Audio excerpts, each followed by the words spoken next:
Alright, hi there. Today, for pre-calculus, I'm going to be covering Chapter 1-2, Graphs of Equations. So let me start with I'm just going to jump right in with some problems here.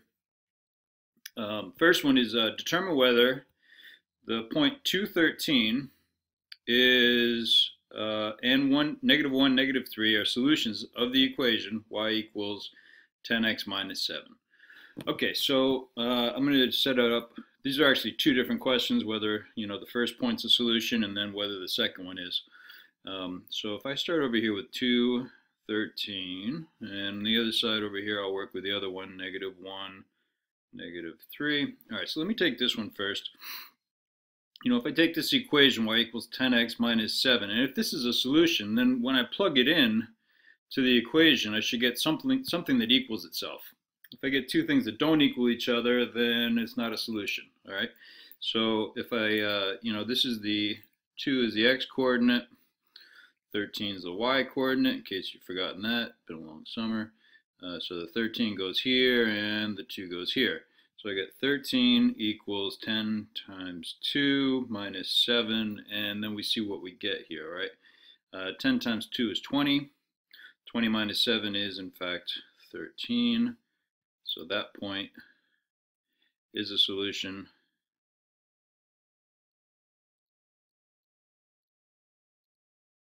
Okay, so that one's a solution. Let's check the other one.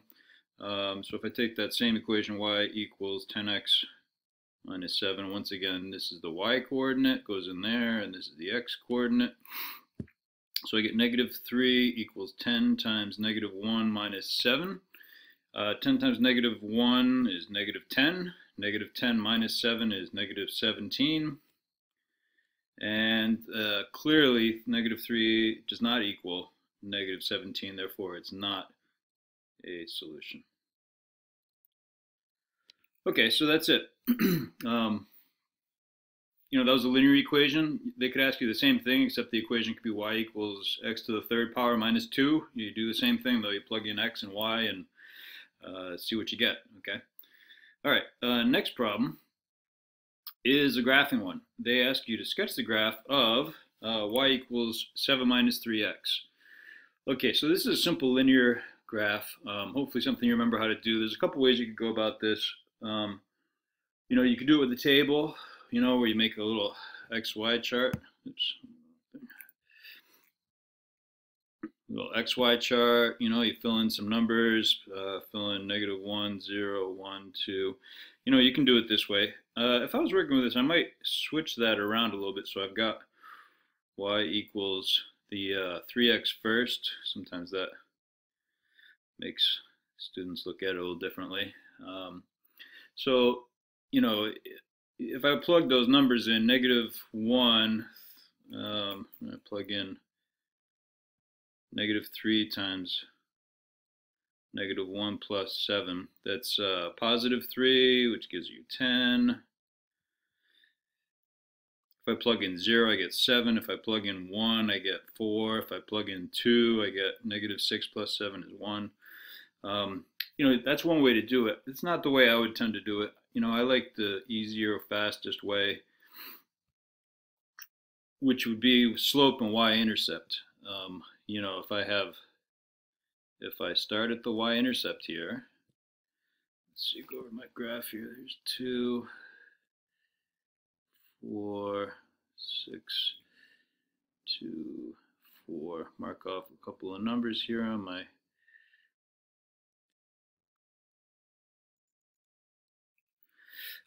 so let's see, I'm starting, the y-intercept is 7, and the slope is negative 3. It's almost easier to have that as a fraction. Remember, you can take any number and put it over 1 and get your fraction. Remembering that slope is rise over run. So the rise is negative 3. Now I'm going to start here at the y-intercept, okay, that red dot. And you should remember, hopefully, from your algebra days, 4 kinds of slope. This is positive slope. That's negative slope. This is 0 slope. And straight up and down is undefined slope.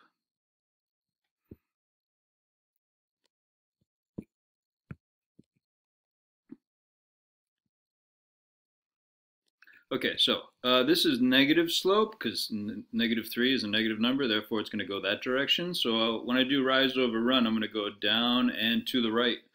So down 3, since that's the rise, 1, 2, 3. Rise can be up or down. In this case, it's going down 3 more, 1 to the right, and I got 3 points. I like doing 3 points instead of just 2 because if you do 2 points and you make a mistake, you'll never find it. If you do 3 points, you can see if your line doesn't hit all 3 points, then you made a mistake and you can go find it. Okay, so that's what your graph should look like. And that's the way I would have done it rather than doing it with a table. But you can see also with the table, you'd have gotten the same line. Okay? All right, next. Sketch the graph of y equals x squared minus 2. So this one, it's going to be a parabola. I can tell you right now because it's a y. It's got an x squared. It's got a vertical shift if you remember it that way. This one, I think I might tackle this with a table, just especially on the, since we're just kind of starting out here. You know, and if I plugged in, I like to pick a couple of negative numbers and a couple of positive ones, and then 0, which is neither positive nor negative. And if I start plugging these in, here's one of the important things. Anytime you plug in and substitute a number in for a variable, you get parentheses, which in this case, if I'm plugging in negative 2, that's an important difference. A lot of students will make that mistake. You know, negative 2 squared is positive 4. 4 minus 2 is 2, all right?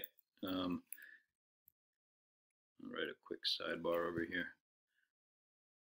And it would be wise for you to remember this if you don't like losing points in your test.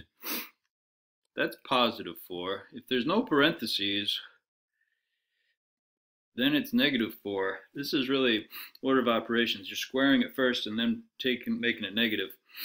The top one is negative 2 times negative 2, which is positive 4. Okay. So anyway, there's an important thing for you guys to keep straight. Took me a little while to learn that as a student. All right, so back to this thing. Negative 1 squared will also be a positive number, which is positive 1. 1 minus 2 is negative 1. If I plug in 0, love 0. 0 squared is 0. 0 minus 2 is minus 2 or negative 2. 1 squared is 1. 1 minus 2 is negative 1. And 2 squared is 4. 4 minus 2 is 2. All right, so there's my points. I'm going to go over here to my graph now. And I think I'll use hot pink. So if I go negative 2 is the x, positive 2 is the y. That's here.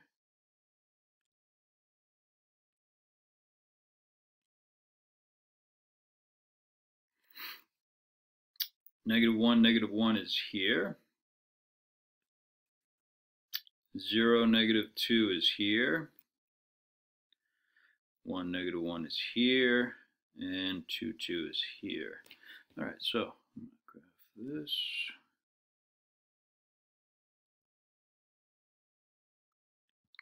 And it goes up somewhere that direction. All right, so that's also what you call symmetrical. It's the same on both sides. If I drew a line down the y-axis, that would be the reflection of it, which is something we'll talk about more later. But there's your graph. Okay, I got 5 points. I have the vertex in there. It's important to have the vertex. This is the vertex is the highest or the lowest point on the parabola, in case you've forgotten. Okay, and it's important anytime you graph a parabola to have the vertex on there. We also call that a maximum or a minimum. In this case, it would be a minimum because it's the bottom lowest part of the graph. If it was a top of the mountain, highest point, then it would be a maximum. Anyway, just trying to get your memory going. All right, so that's that problem. Next one, find the x and y intercepts of y equals x to the third minus 4x. Okay, this one's a little trickier because this has really got 2 parts to it. That to find the x-intercept, you plug in 0 for y.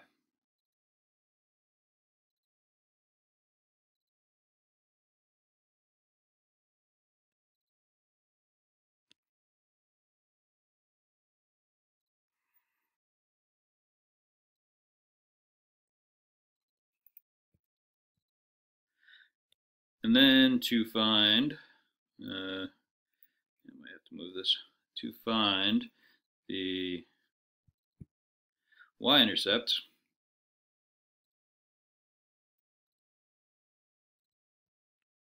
plug in 0 for x.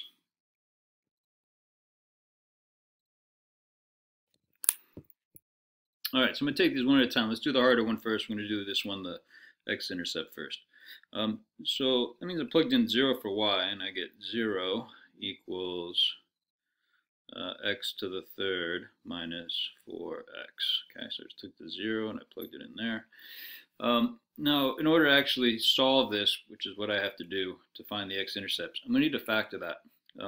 And hopefully you guys remember a little bit about factoring. You know, these both have an x in it, so I can pull an x outside the parentheses, right? And then you're dividing both of those by x. You could also think of that, you know, over here I had 3 x's and then I pulled 1 out over here. How many are left? Well, that's 2 x's left. Or you could have gone also x to the third divided by x to the first is x squared. You subtract the exponents. Either way will get you there. All right, and over here, 4x divided by x is 4. And you're not done yet because, well, there's 2 ways you can do it. You could either do a difference of 2 squares, but I think I'll go this other route. Now, I've got 2 things that multiplied together equals 0, so therefore one or both of them have to be 0 in order to multiply things together get 0. That's the only way it works. So either x equals 0 or x squared minus 4 equals 0. And I'm going to solve the one on the right here. And let's see, so if I add 4 to both sides, I get x squared equals 4. And then I'm going to solve this. Let me move that over a little bit. I'll give myself a little bit of space. Okay, so the opposite operation of taking something to the second power is square root of both sides. Square root of x squared is x. Anytime you take the square root of x squared like that, you got plus or minus. Really, anytime you do any root, there's a plus or minus, and the square root of 4 is 2. So that's 2 answers. That's x equals 2, x equals negative 2, and I also have this x equals 0. And those are my 3 x-intercepts. Okay, all right. If you have questions on that, please bring it to class. I'll be happy to figure it out with you there, or maybe I can give you another example, explain it some more. So the other one, if I plug in 0 for x, this one's much easier. If I go y equals x to the third minus 4x, and this time I'm going to take that 0 and I'm going to plug it in everywhere there's an x, here and there. I get 0 to the third minus 4 times 0 equals y. 0 to the third minus 0 is 0.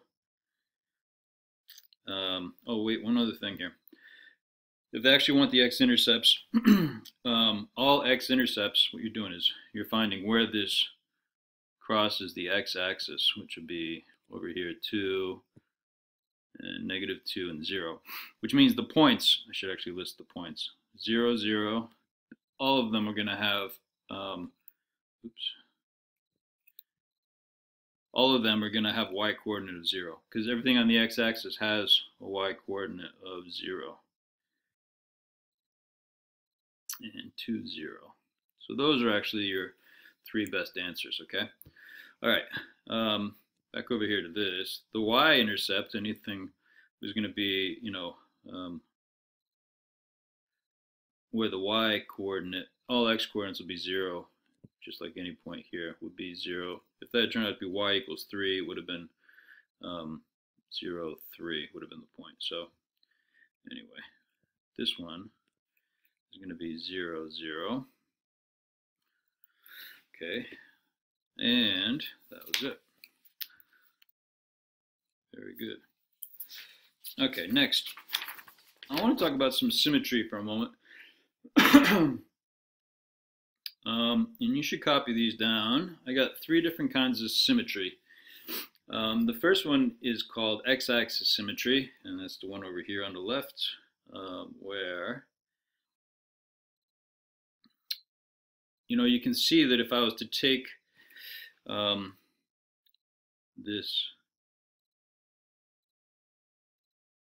and draw a line, across the x-axis, it's symmetrical on both sides of that line. Okay, if I was to fold that piece of paper, that curve would fold right onto it. That's one way to think of symmetry. Okay, your face is symmetrical. If I was to draw a line down the middle, it's pretty close to symmetrical. It's the same on both sides, the mirror reflection. Things that are symmetrical are aesthetically pleasing to the eye, which means it's attractive, So if you're ever like, trying to come up with a logo or something like that in business, you might very well want to come up with something symmetrical because people like the way it looks. All right, y-axis symmetry is where if I drew a line down the y-axis, you can see that it's the mirror reflection across the y-axis this time. And we covered this stuff in certainly in geometry, and I'm pretty sure we talked about it in Algebra 2. Anyway, here's the third one, which is the one that is probably the least talked about, and it's origin symmetry. And you can see this has origin symmetry about it. This is really more around the origin. The origin is the point 0, 0. And this is a pretty good definition I got for you down here. It's when x, y is on the graph, so is negative x, negative y. So for example, if I went over here and I took, this point right here, this is the point 1, 2, which means if I go on to here, there better be a negative 1, negative 2 on the graph, which in this case there is. So you can see that it's the same coordinates, but they're both negative. Right? That's really what they mean by origin symmetry. Okay. All right. So, with that said, if I was to go over here and graph this equation, y equals the absolute value of x minus 1, what do you get? So I'm going to do this with a table just to show you first, and then I think you'll see where I'm going with this as far as the symmetry. So if I took negative 2 and I plugged it in here, that would be negative 2 minus 1, which is negative 3. So I get the absolute value of negative 3 equals y.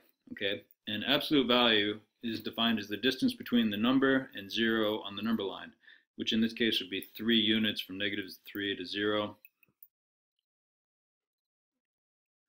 All right? And there is no, you can't take the absolute value of something like that and get a negative number unless you have a negative sign outside the absolute value, which this doesn't. All right, if I plug in negative 1 minus 1 is negative 2. Absolute value of negative 2 is positive 2. If I plug in 0, 0 minus 1 is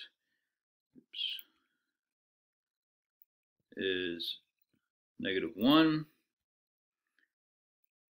And absolute value of negative 1 is positive 1. If I plug in 1, I get 0. The absolute value of 0 is 0. And if I plug in 2, 2 minus 1 is 1. Absolute value of 1 is 1. So here's some points for me to graph now. Let me put the 1, 0 there. That's kind of the vertex of this thing. You'll see in a minute. If I go 2, 1 is here. 0, negative 0, positive 1 is here. Negative 1, 2 is here. I'm going to get this V. Anytime you have an absolute value, y equals the absolute value of something, you're going to get this V. In this case, it looks like that, and you can see that there's a lot of symmetry here. If I was to take this and draw a line down that line right there, that would be symmetrical, all right? Which is not y-axis symmetrical, but it would be, across the line x equals 1. So, anyway, there's symmetry for you there, and you hopefully are getting what I'm putting down on that. Okay. Number 6. It's a little trickier one, especially if you don't remember your circles. Find the equation of a circle. The point 3, 4 lies on the outside of the circle whose center is -1, 2, write the standard form of the equation of the circle. Okay, so, excuse me. There's an equation for standard form of a circle. And it's this right here. R squared equals x minus h squared plus y minus k squared. And hk is the center of the circle.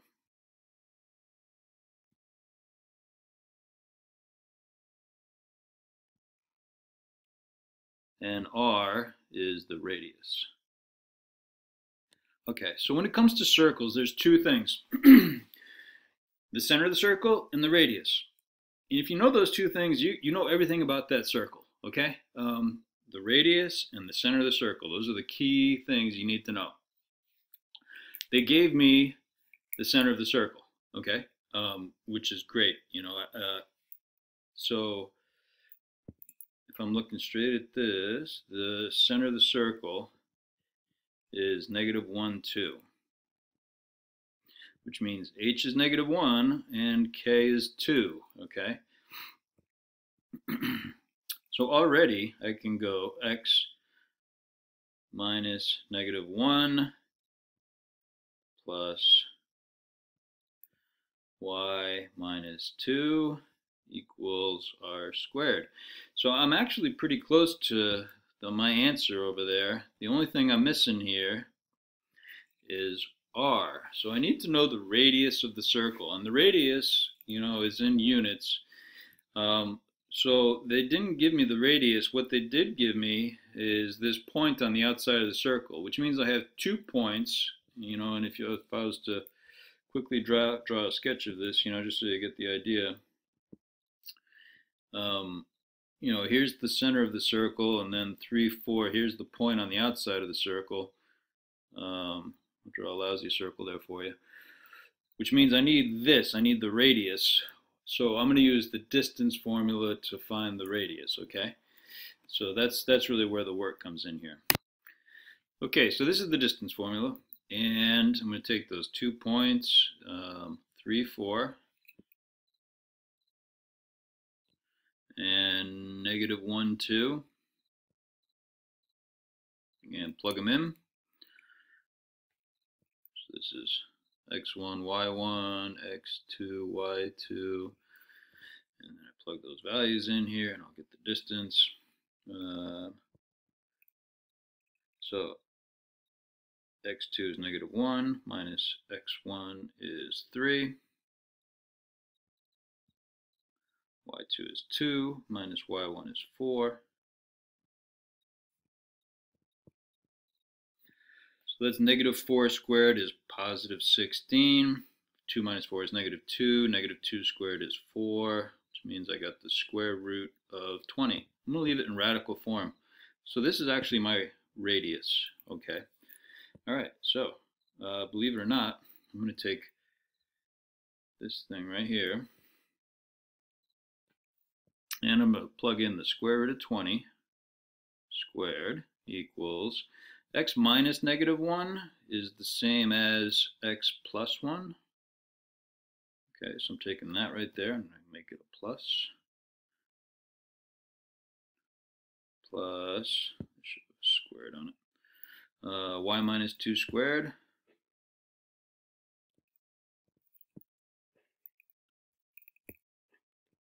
So that's good the way it is. You could leave it like the square root of 20 squared. That's really the same as 20.